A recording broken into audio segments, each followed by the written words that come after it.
L'élément à partir duquel on fait les normes, c'est la voiture. La voiture n'est pas africaine. Elle est moderne.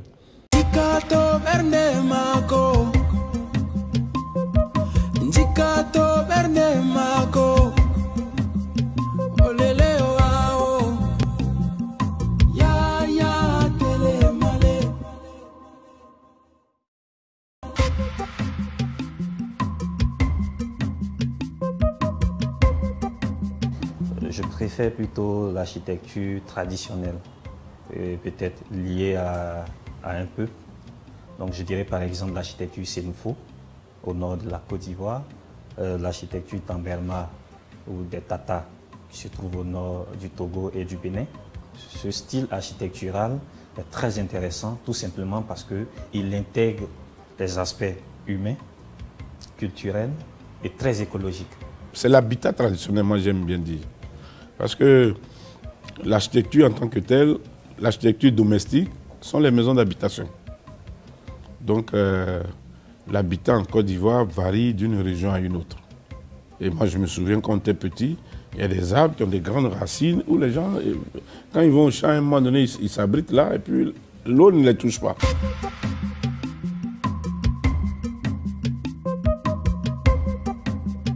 Pour essayer de classifier, on dira qu'il y a une forme d'architecture traditionnelle dite vernaculaire, qu'on pourrait regrouper en 2 ou 3 groupes.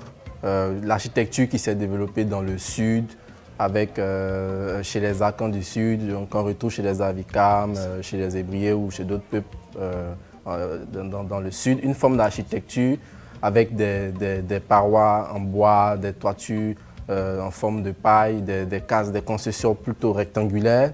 Il s'est aussi développé dans l'ouest, il y a des formes d'architecture plutôt des cases rondes avec des murs en terre crue projetée, communément appelée banco.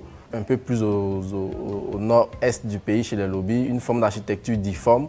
Les épaisseurs de murs seront beaucoup plus épais, on aura des murs en banco beaucoup plus épais. On aura toujours une structure en bois, des toitures de chaume, faites de paille. Disons, nord-est de la Côte d'Ivoire, ils faisaient des dalles, mais tout en terre.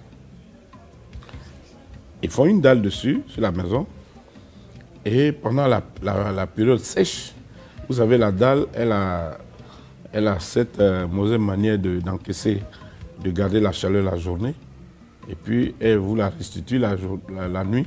Quand elle commence à se refroidir, quand elle prend la température du milieu ambiant, elle fait descendre toute la chaleur. Et donc c'est un peuple qui est un peu spécial, et ils ont une échelle, et en haut il y a un tracé.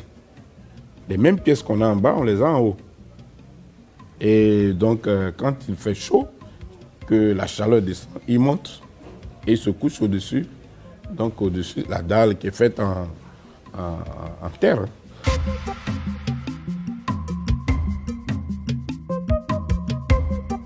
Très souvent, les formes sont liées à la cosmogonie de certains peuples.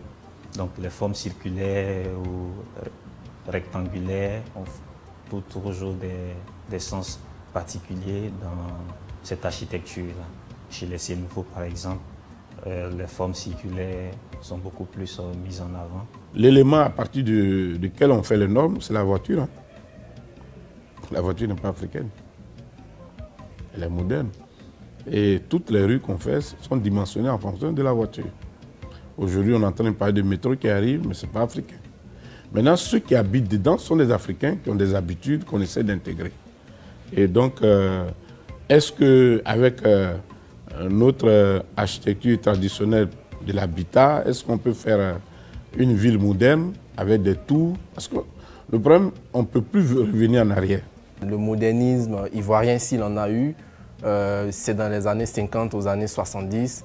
Il s'est développé une forme d'architecture développée principalement par des expatriés français et européens.